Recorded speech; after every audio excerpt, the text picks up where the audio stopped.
I'd have to laugh at that. I should be prosecuted.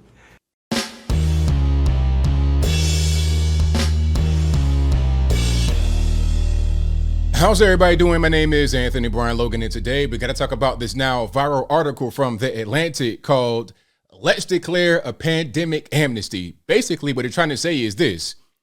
We all said and did a few things during the pandemic, whatever, that were not really good things to do. We didn't really treat each other very well. We crossed a boundary in certain places, but hey, it's all good now, right? We now know that certain things that we said, like wear a mask, that wasn't right. Get the vax, that wasn't right. Stay in your house, that wasn't right. Don't go to work, don't go to school, don't go to church, don't go to your grandma's funeral. Those things weren't right.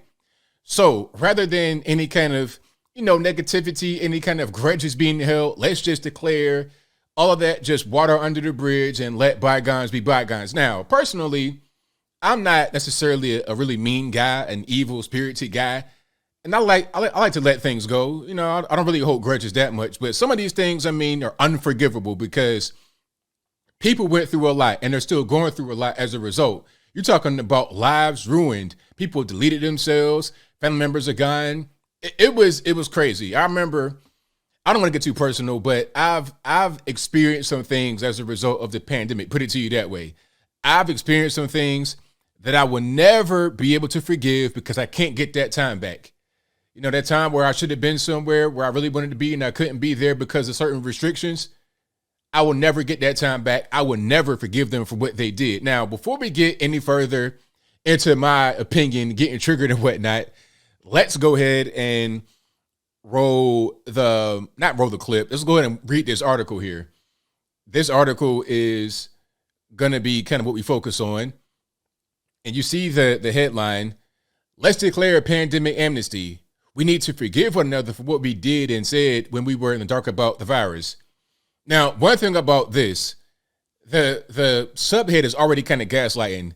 We were in the dark about the virus? Really? How are we in the dark? We knew kind of what it was. We knew what was going on. We knew what the symptoms were. We knew that if there was a vax, that it wouldn't be 100% prepared for human consumption. We knew all these things. This wasn't a thing that was news to us. We knew all this. So we were in the dark, really? According to who? According to, how? How was that really the thing? But let's keep on going here. Okay. So you see this little painting or picture of somebody wearing a mask. Okay. Now let's go ahead and get here. In April 2020, with nothing else to do, my family took an enormous number of hikes. We all wore cloth masks that I made myself. So automatically wearing a mask outside while you hiking doesn't even make any sense. It makes no sense. It doesn't even matter what somebody tells you. Hey, put the mask on outside. How is that even going to help you? And then if you have on the mask and you can smell anything through that, if you can breathe through that enough to be able to hike, then it's not going to help you. These things, I knew that before there was any quote unquote scientists that came out and co-signed my beliefs, but I digress. And the reason why I'm saying that is because a lot of these things that they want us to forgive them for were common sense things that should never have happened to begin with. But let's keep on going here. We had a family hand signal, which a person in front of us would use if someone was approaching on the trail and we needed to put on our masks. So silly. Once when another child got too close to my then 4-year-old son on the bridge, he yelled at her, "Social distancing."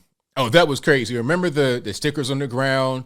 All of that stuff didn't make any sense. I'm in Walmart and now I'm looking at these stickers on the ground. I'm like, how are these stickers going to help anything? How are these stickers going to help, stop this virus from being transmitted?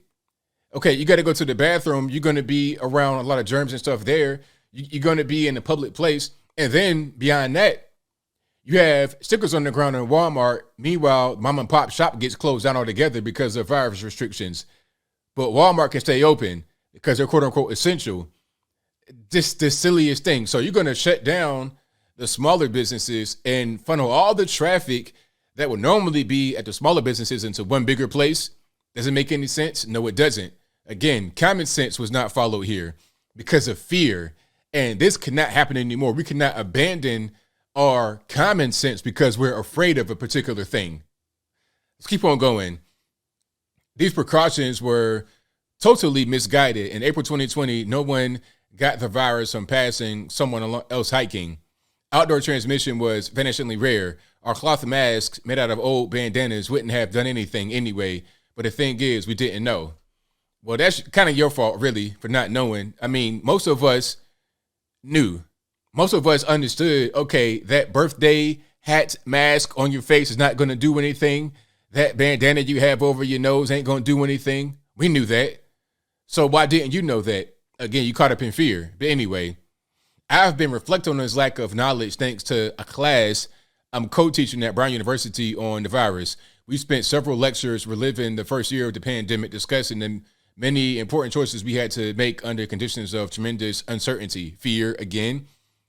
Some of these choices turned out to be better than others. To make an example close to my own work, there is an emerging, if not universal, consensus that schools in the U.S. were closed for too long. The health risks of in-school spread were relatively low, whereas the cost to students' well-being and educational progress were high. The latest figures on learning loss are alarming, but in spring and summer of 2020, we only had glimmers of information. Reasonable people who cared about children and teachers, advocated on both sides of the reopening debate. See that kind of language right there? If you care about teachers and students, that's like the same thing. Oh, if you don't want to kill your grandmama and your granddaddy, you pawpaw your meemaw, put on the mask, because you're not doing it for yourself, you're doing it for them. Same thing with the vax. Oh, you're not doing it for yourself, you're doing it for them, which was totally bogus. And I knew that back then. Many of us knew that back then, but we were bullied into thinking otherwise. We had no choice. You had laws and rules on the books, things we had to abide by. You had to go to school, had to go to work, had to be the future family. We had to abide by these ridiculous, nonsensical rules to be able to make a living, to be able to go to school, to get an education. Many of us did not want to do these things. But let's keep on going here, because I don't like the way they're trying to say that it was a thing that, oh, if you're a reasonable person, then you would do that. I think people did it because they had no choice, largely. But let's keep on going. Another example, when the vaccines came out, we lacked definitive data on the relative efficacies of the Johnson & Johnson shot versus the mRNA options from Pfizer and Moderna. The mRNA vaccines have won out. But at the time, many people in public health were either neutral or expressed a J&J preference. This misstep wasn't nefarious. It was a result of uncertainty. But see, I knew not to get any of these shots because it just came out. I mean, you're going to get a brand new thing that has just come out to the market. There's been no human test. They rushed it out of panic and fear. You don't know what it's going to do to you in the short term as far as side effects, let alone the long term. 10, 15, 20 years later, you're going to see a commercial on TV talking about, hey, did you get a Johnson & Johnson vax? How about the Pfizer Moderna mRNA? You could be entitled to financial compensation. Call 1-800-XYZ-123. Again, 1-800-XYZ-123. And you can be part of a class action lawsuit. Go to the post office at 12 midnight. You can get $5 for your 25 years of suffering. I knew that was going to be a potential possibility. And I'm seeing things now talking about myocarditis and everything else, heart and back and blood clots. And come on, man. Obviously, some people intended to mislead and make wildly irresponsible claims. Remember when the public health community had to spend a lot of time and resources urging Americans not to inject themselves with bleach? See what I'm saying? You want to talk about you want this amnesty, right? But you're doing the exact same things they did back then, the exact same things, okay? And it's the same thing. Like, people are not going to inject no bleach, but things like, I don't know. What was that? Ivermectin, hydroxychloroquine. These things were legitimate drugs that have been around for many, many years, won Nobel Peace Prizes. But you guys told us that that was the equivalent of drinking bleach. So then people didn't do it. And then it was banned from the shelves, although it had already been on the shelves as over the counter for a very long time. And people died as a result because we now know that these things are effective in treating the virus. We now know that. But y'all told us not to do it. So again, I don't want to hear this whole thing about a pandemic amnesty, because you guys are still using that same kind of language you used back then to stop us from doing what we could have done to help ourselves, right? And one might say that bleach might be safer than the thing we got out there right now as far as the vax, okay, blood clots and whatnot, these crazy 18-foot long organisms. I'm exaggerating, but you understand what I'm saying, but I move on. I'm getting real tricky, as you can tell. That was bad. Misinformation was and remains a huge problem, but most errors are made by people who were working on earnest in the good of society. Okay, I don't want to read this entire article, actually, because I think I pretty much have been able to sum it up, what they're trying to do here. They're trying to, do revisionist history, say, oh, well, we all would have done the same thing. I think not. Okay, people just saying, oh, we just didn't know. We were just uncertain. All this and that and the third, right? Okay, so here's the part I kind of want to get to and then wrap it up.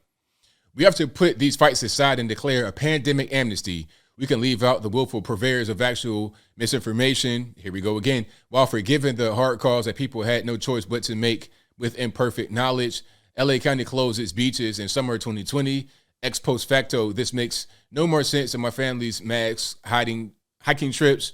But we need to learn from our mistakes and then let them go. We need to forgive their attacks too, because I thought schools will reopen and argue that kids as a group were not at high risk. I was called a teacher killer and a genocidaire. It wasn't pleasant, but feelings were high, and I certainly don't need to dissect and rehash that time for the rest of my days. Moving on is crucial now because the pandemic created many problems that we still need to solve. Student test scores, et cetera, et cetera.